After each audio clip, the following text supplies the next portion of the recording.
Olá! Hoje a gente vai mergulhar na vida e na obra de uma das escritoras mais, impressionantes do século XX, uma verdadeira exploradora da alma humana, Clarice Lispector. E olha, essa frase já diz tudo, né? Ela define perfeitamente a missão da Clarice. O interesse dela não estava nas grandes aventuras do mundo lá fora, mas sim na jornada imensa que acontece dentro de cada um de nós. Então, para a gente entender melhor a Clarice, nosso papo vai seguir por 5 pontos principais. Primeiro, quem foi ela de fato? Depois, a vinda dela para o Brasil. Aí a gente vê como nasceu essa voz literária tão única, como ela mergulhou no nosso mundo interior e, por fim, qual é o legado gigantesco que ela deixou. Beleza, vamos começar. Afinal de contas, quem foi essa figura tão marcante na nossa literatura? Pois é, a Clarice Lispector é, sem exagero, uma das maiores escritoras do Brasil e do mundo, viu? A genialidade dela era justamente essa, pegar momentos super comuns da vida e transformar em revelações profundas, quase filosóficas. Agora a gente volta um pouco no tempo para entender de onde ela veio. É uma história de migração, de transformação que moldou demais quem ela se tornou.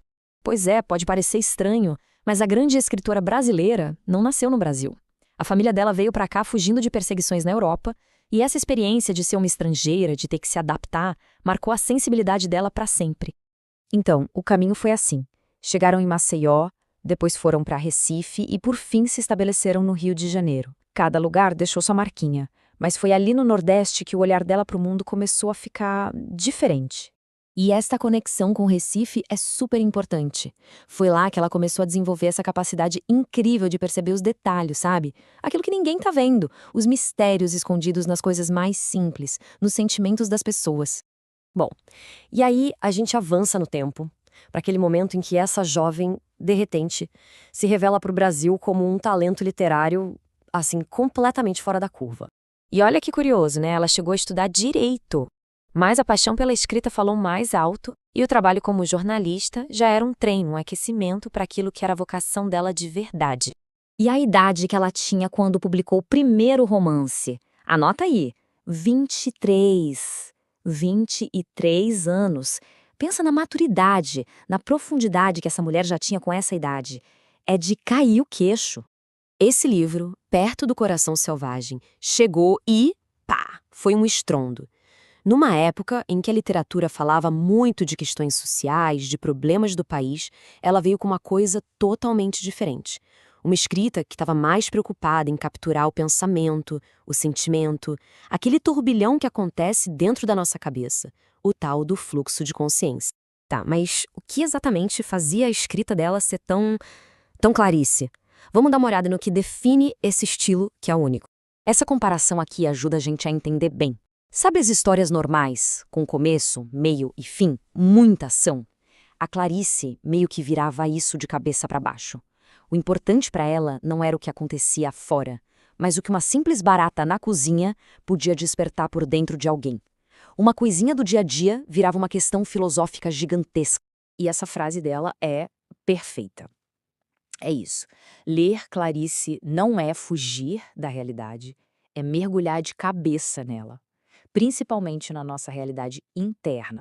E aqui, olha, alguns exemplos do trabalho dela. Ela era mestra dos contos, como em Laços de Família, que é, nossa, perfeito, mas também encaravam romances super densos, filosóficos, como A Paixão Segundo GH. E claro, né, A Hora da Estrela, com uma das personagens mais marcantes da nossa literatura, a Macabeia.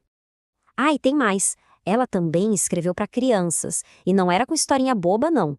Ela tratava as crianças como leitoras inteligentes, com livros que faziam pensar, como O Mistério do Coelho Pensante. Bom, e com tudo isso, a gente chega na parte final. Como é que a voz da Clarice continua tão viva, tão forte até hoje? Sabe, ela casou com um diplomata, morou em vários lugares do mundo, mas o lugar dela para escrever era o Brasil. Era a língua portuguesa. Ela pegava o português e torcia, esticava, criava coisas novas. Era na nossa língua que a alma dela se sentia em casa. A Clarice partiu cedo demais. E tem esse detalhe, né, um pouco triste e poético. Ela faleceu um dia antes de completar 57 anos. Então, se a gente fosse resumir o legado dela, seria isso.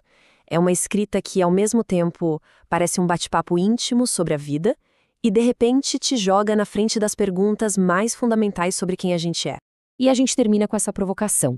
Talvez o maior presente que a Clarice Lispector deixou pra gente não foram as respostas, sabe? Mas sim a coragem. A coragem de fazer perguntas mais fundas e de olhar para o nosso próprio universo interior com mais atenção, com mais curiosidade.